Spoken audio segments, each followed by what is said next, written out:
President Jimmy Pitaro. Do you like me as much as I like you? Do you need a tablespoon or a teaspoon for that much slurpage? Which one? I would just suggest to you that he is the president of this company and that it would be good if we were on his good side. Suppose he likes tough guys. Suppose he doesn't like a lot of pandering, huh? Did you ever meet anybody that didn't like a lot of pandering? Yeah. Who? I can't come up with anybody on top No, of course you can't. Welcome to PTI, boys and girls. In today's episode, Coach K scolds Duke fans, Big Ben critiques Antonio Brown, and Michael Vick has some advice for Lamar Jackson. But we begin today with the most recent college football playoff ranking, which came out last night. The top four are familiar: Alabama, Clemson, Notre Dame, and Georgia. At 5 is Oklahoma, one step ahead of Ohio State. I don't think they got it right this time, Wilbon. Do you? Yeah. What dope would take exception to those four? I didn't say the four. Well, then 5 and 6, who cares? Oh, I care. Then what would your order be?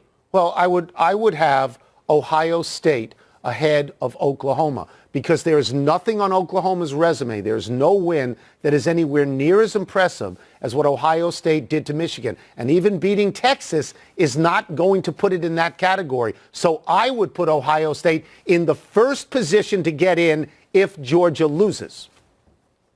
They can flip-flop.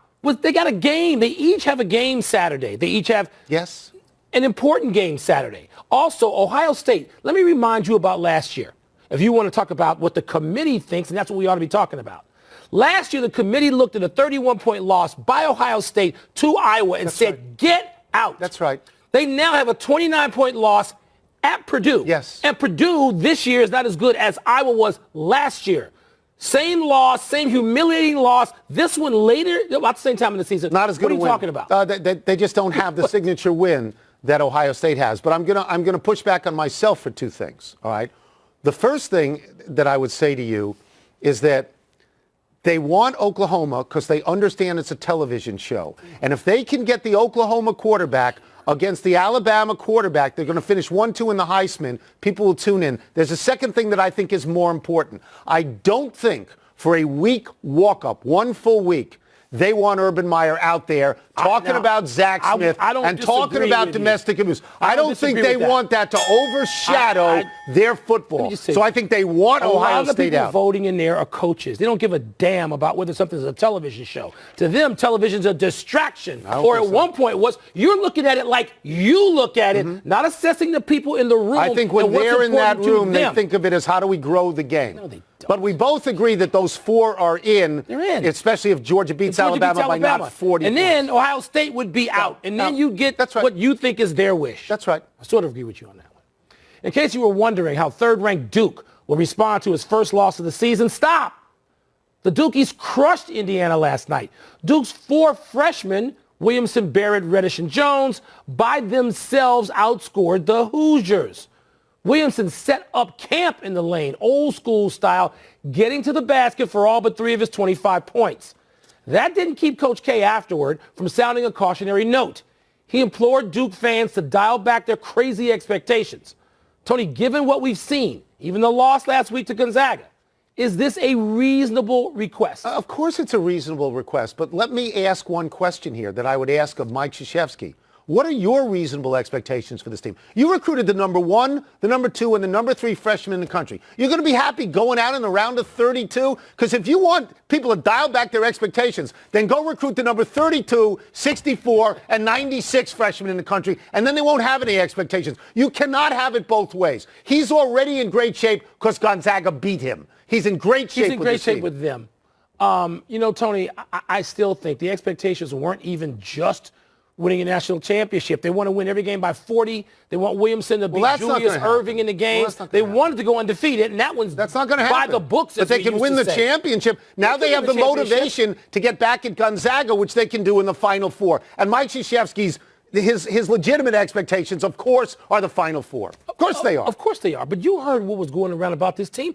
Everybody wants them to be. They're must-see TV now. They are. And they're freshmen in college. They are. Okay, Well, so are the Fab we Five. talked about this with college football people yesterday about what a reasonable expectation is. Oh no, 10-2 is not good enough. We'd like to fire that coach. 12-0, excuse us. Can you win games by more, Dabo? I mean, all these people are crazy. You don't have college to be basketball undefeated. people are not as obnoxious as college You football get to the fans Final in the Four, main. and that gives you a chance. Well, yes. Oh, if you want to go back on that, yesterday you thought a reasonable expectation for Mac Brown was to win 10 games. He's done it three That's times. success. He's done it three times at that school. Just be bowl eligible at this point. At this point, be bowl eligible. You know what makes you bowl eligible? 6-6. You think Mac Brown is there for 6-6? Can I ask you a question? How many times were you bowl eligible at Northwestern when you were a student?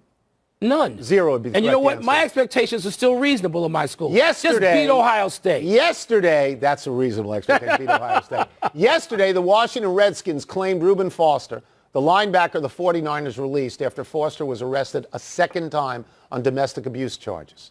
The NFL immediately said that Foster was ineligible to play. They put him on the commissioner's exempt list. Wilbon, why would the Redskins make this move now? The same reason the Redskins do so many of the things they've done over the last 20 years, and you and I live this. We ended our print careers writing columns about this in the Washington Post. They're tone deaf on almost every issue you can imagine. They're tone deaf, they're removed, they're arrogant to a degree that is offensive, at least offensive to me.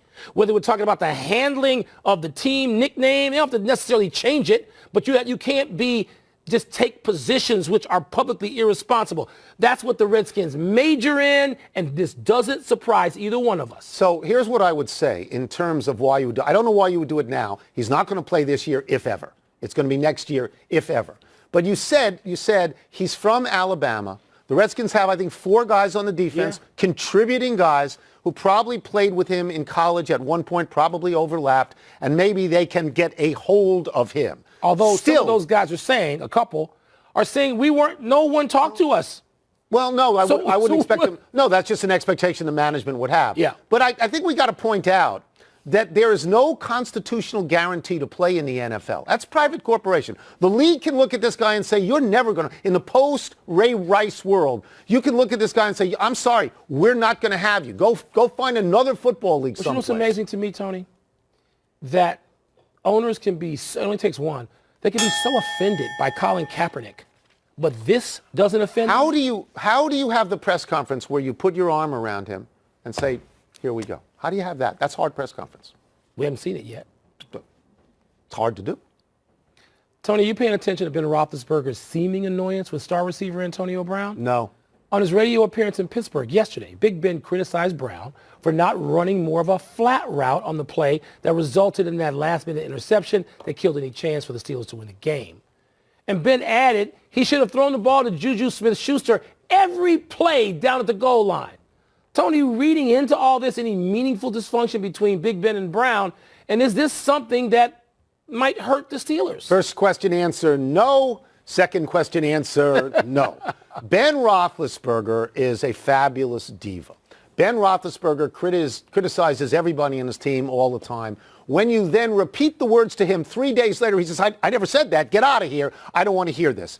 Antonio Brown and everybody else is used to this with Ben Roethlisberger, who is a wonderful quarterback and a tough guy and a narcissist and thinks his own sweat smells the best. My guess on all of this, the one thing that I would take issue with, that's such a terrible interception. It's awful. Don't blame Antonio Brown for that. Guys the rest of it we can live with. The rest of it we can live with. I don't pay it any attention. I don't think it matters. I think that they understand and know who Ben is in that locker room, just like you said. That's right. I think a lot more highly of Ben Roethlisberger as a football player than you do. No, I like him a lot. You love him. You have him as Michael Jordan. I don't. Michael Jordan has to be Tom Brady. Ben Roethlisberger has won 2 Super Bowls, and I think is going to get a real good shot at a third.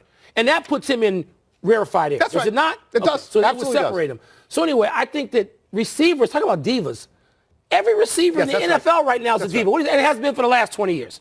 So I think this is no big deal. I think it won't hurt them. I think Antonio Brown is 8 times the diva Ben Roethlisberger even dreams of being, but you don't hold that against him. And so I think don't know the Steelers I know Ben. I like Ben. I just think Ben does this. This is Ben's move. That's what I'm saying. It's Ben's move. By the way, they should have beaten Denver, and they should have lost to Jacksonville, so it evens out. You know what's going to happen this week? He's going to be great, Roethlisberger. I know you have him much better than Phillip Rivers, who you can't stand. You say don't say I can't stand Phillip Rivers. Stop it. Stop. Michael Vick, the archetypal running quarterback, is advising Lamar Jackson to be careful out there. Vic said to Jackson, who has run 37 times in 2 starts for Baltimore, quote, with quarterbacks, we're not used to getting hit all the time. It's not like a guy sitting in the pocket. You run the risk of getting injured. I'm not saying that should deter Lamar or scare him. I'm just saying proceed with caution, unquote. Wilbon, is Vic correct that Jackson should be more cautious? Yes. Or is playing the way he is playing the way to keep his job? Both things can be true. Robert Griffin III thought that. That's How the did it name. end up? You got to bring it up. He's on the same. He's on the same sideline. He's right there. He was a comet for about 7 weeks. He was the best offensive player in the league And he that got year as a hurt, rookie, and 2012. he never came back to anywhere near that No, level, he though didn't. he So came back. What is the line from The Godfather you always say? This is the business we have chosen. This is the business Lamar Jackson chose. Right. He could have been a basketball player. Might have been great at that, too, at 6'3". Could have been a point guard. I don't know. But he chose this. And there is risk. You can get hit once, and it can take you out. I grew up with Gale Sayers and him going out and his career being cut in half. Well, he was a running back. But my that point was his is, job. one hit. That's right. One hit can take you out and ruin your career. That's right. So, of course, Michael Vick knows what he's talking That's about right. in this Michael instance. Vick's 100% and he right. should listen to Michael Vick to a He's degree. 100% right. But you know what, Tony? Again, I think, by the way, Russell Wilson does this well, better than anybody. He gets down quickly. He slides. He gets to the He's sideline a baseball quickly. player, and he knows how to slide, and he knows how to protect himself. He does. We don't know if Lamar Jackson can do that. I will say this. Different body type. If on Sunday, Baltimore with Lamar Jackson beats Atlanta and makes Lamar Jackson 3-0 as a starter. You think Flacco's done? He's in Jacksonville. He's on. out of here. You I were know so you say obsessed with they getting should somebody play to them cough together, but it's very I hard. would play 'em. The difference in what Harbaugh's smart enough. The difference in what offensive linemen have to do with a runner and with a passer is To get a vast. second unit. It's hard to do. Get a second I think unit. Lamar Jackson has a chance to be really great. I don't think he'll run this much all the time. But at this point in his career, Michael Vick's completely right. Be careful, but don't not run. Don't not You know run. what, Coach? Although if he wins you know three, what, Coach he can do whatever he wants. alternated Roger Staubach and Morton. What was Morton's first name? Craig Morton. Craig Morton. Alternated them every play, at least for one game. They were I similar remember. quarterbacks. Do you know what though. Coach did that? Tom Landry. Thank you. Are you testing me on his? I'm testing you. Yeah. Let's take a break. Coming up, Le'Veon Bell likes the Colts, but should the Colts like him back? I mean, you're old now. I got to test your historical And you're young. perspective. You're young. Not man. anymore. Yeah. Should it be surprising that Jimmy Butler is so supportive of Markelle Fultz? Vic makes a reasonable case, but Lamar Jackson will have that team for 10 years. Pardon the interruption is brought to you by Domino's. Order online and track your order.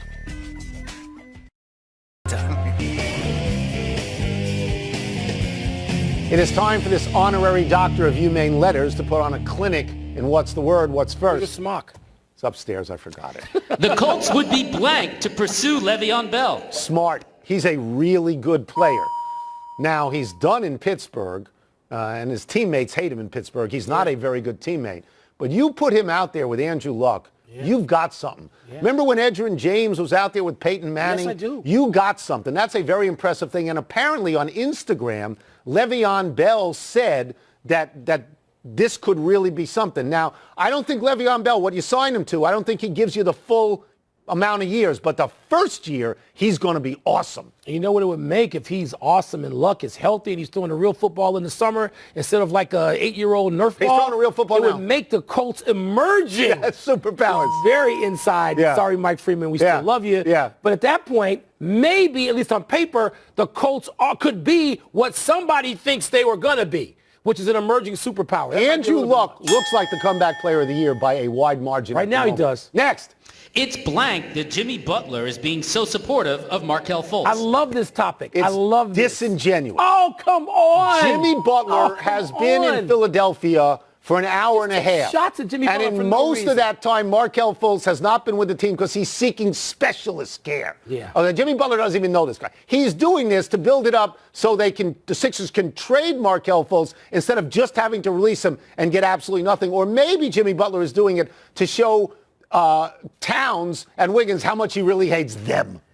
You know, your distaste for Jimmy Butler rivals your distaste for Ben Roethlisberger. I love them both as and players. It's completely Love unnecessary, them. and it's just wrong-headed because Jimmy Butler, Minnesota's fine without Jimmy Butler. They're 6-2. I think the Sixers are 6-2 as well. This Markelle Fultz thing, Tony, I told you at the beginning of the season. What is your There word? were people who played against him who just wondered. It's compassionate is what Jimmy's being. He knows his kid needs help. He's not mocking him like you are mocking what is Jimmy so Butler. great, you would mocking him. If you could, you would nominate Jimmy Butler for sainthood. I would you would split do it that. You look between for him and canonization. Roethlisberger. Great. Next. There we go. The A's new proposed ballpark is blank. It's gorgeous. It's a tiny jewel box. It's right on the water. It's going to seat 34,000 people, and it's going to be filled every single night. And my only question, that's because, the Raiders are leaving for Vegas. Look at it. And the Dubs, as you like to call them, they're The Dubs leaving are for going San about Francisco. 12 miles my away. only question is this. Who exactly is going to pay for this stadium? Because the state of California isn't in the stadium business. No. Billy Bean runs that team Let by him do it. picking change out of sofas somewhere. They got no. They're going to go GoFundMe on it. Can he come up with some analytics that will just produce money out of the sky? Yeah. Because, they're so they important. They can CGI the stadium. Tony, the A's new proposed ballpark, as beautiful as those renderings are, it's pipe dreamy. That's exactly right. I mean, look, I root for this because, look, Tony, the community has been just left. Yeah, People this just would be great. bailing on a great and supportive community for costs sports money. and civic measures. It's so much money to It build is. something like Who's this. going to do it? Next! Jose Mourinho's reaction to making it to the Champions League round of 16 was blank. It was self-referential and always also self-reverential, which is how Mourinho conducts his business all the time. He's very quick to tell you how great he is. He has absolutely no humility. Let us watch what he does when they win.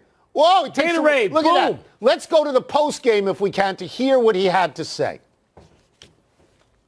For some of my lovers, I just want to say for the ones that like stats, 14 seasons in the Champions League, 14 times qualified for the through the group phases. Never one of my teams stayed behind the group phase.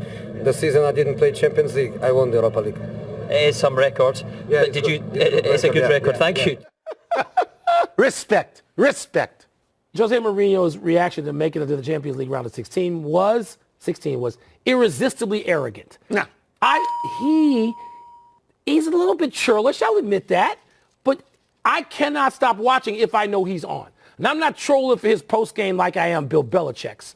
But, there's a different irresistibility in the way they do these things. Like the line that got he had, the Tony, goods. after that 3-0 loss, he said 3 is also the number of Premier League titles he had more than anybody else, any of the coaches. Respect. Do you know He's irresistible. You know his nickname? What is it? The Special One. That's his nickname. Who gave it to him? I'm sure he gave it to himself. Eat your words, Wilbon. Let's take one last break, but still to come. Should the Bears sit Mitch Trubisky against the Giants? He's not as intimidating without that smock. You need to have somebody deliver that to you. Should Jeff Brom leave Purdue for Louisville? Wardrobe! Wardrobe! Yes. Get me my doctor's suit. Energy. 6 Eastern after PTI. Pardon the Interruption is brought to you by Nissan. Innovation that excites. Happy time, people. I got my doctor Got coat the back. smock. Are you happy? Yeah. Happy 40th birthday, Freddie Mitchell. For those of you who don't remember, Freddie Mitchell was a wide receiver for the Philadelphia Eagles in the early aughts who called himself Fred X because he always delivered. Fred X's dominance was brief. He was in the league for 4 years, and with Donovan F. McNabb throwing to him, Fred X scored 5 touchdowns and totaled 1,263 yards. Happy birthday. You're a man. You're 40. Wasn't it Jerry Glanville who said when mic'd, you know what NFL stands for? Not for long. Not It was for him, long. Right? Not for no long. shelf life for NFL players, right? None. Happy anniversary, Paxton Lynch. On this day 3 years ago, Lynch tied a D1 record with 7 touchdowns and a half to lead Memphis past SMU 63-0. Lynch was drafted by John Elway in the first round in 2016, but was released by the Broncos at the end of training camp this fall, is currently an unemployed free agent. Paxton Lynch is 6'7". The only quarterback his size is Miami's Brock Osweiler, who was also drafted by John Elway and was also eventually dumped. You said Elway's got a fascination with Tall quarterbacks guys. taller than him. Tall guys. Elway's like 6'4" and a half, 6'5". He should himself. draft LeBron next. Happy trails to this Vancouver goal. Louis Erickson thought he had an easy goal when Kings Look at that. backup goalie, the babyface Calvin Peterson, dove across and robbed him. And that turned out to be a big save as the Kings won the game 2-1. Peterson had 33 saves. In a related note, Wilbon, did you see that the Blackhawks gave up 8 goals last night? Yeah, franchise high, 8 goals for the Las Vegas, whatever they are. And we're bad. Golden Knights. They're the Golden Knights, aren't they? Your Something like team, that? Golden Knights. No, my team is the 8 Caps. goals. No, you don't switch this year. Let's go to the big finish quickly. Let's do it. Mitch Trubisky was not expected to practice today. Should he sit out against the Giants? Yeah, it's Wednesday. If he didn't practice today, coaches don't like to have their guys go back. We're playing the Giants. Rest them again. Purdue's Jeff Brom met with Louisville on Tuesday. You think he's going to turn into a liar and leave Purdue? Well, he has said all along he's very happy at Purdue. Yeah. But this is his alma mater. I know. It's his But alma then mater. don't go out there and say how happy you are at Purdue, and that's where you'd like to stay. If he I want went to hear for that. alma mater, I would understand that. Loyola gave Sister Jean a Final Four ring. Is that deserved? It was a great moment to watch. I watched that game last night, Tony. Then they lost to Nevada. But, they're ranked, I think, 5. Yeah, Nevada. Nevada's really good. They must be. Kawhi Leonard signed a shoe deal with New Balance. That surprise you? Yeah, New Balance, because I wear them. The market is 65 to dead. I mean, Well, is that what you're Kawhi looking will for? own that market and make a lot of money. It's smart, right? Huh? You go where there's Last need. one. Number 11, North Carolina. At number 7, Michigan tonight. Who you got? Hard for me to root for Michigan, but I got to stay with the conference. I got to stay with the BIG We're out of time. We'll try and do better the next time. I'm Tony or Kornheiser. the B1G. I'm Mike Wilbon. Same time tomorrow, Knuckleheads. You can get the PTI podcast on the ESPN app or Apple Podcasts. I'm going to Virginia, Maryland tonight. You So want to come? 65 plus are playing basketball?